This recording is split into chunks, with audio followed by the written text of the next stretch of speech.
யாரும் பயப்பட வேண்டாம். எல்லாரும் 5 நிமிஷம் அமைதியாக இருந்தீங்கன்னா வேலை முடிஞ்சிடும்.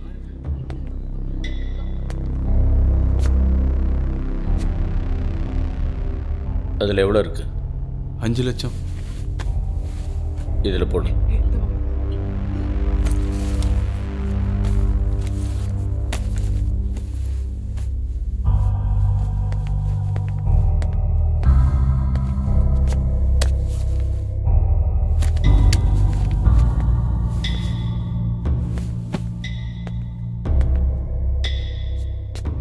எனக்கு தேவை இவ்வளோதான்.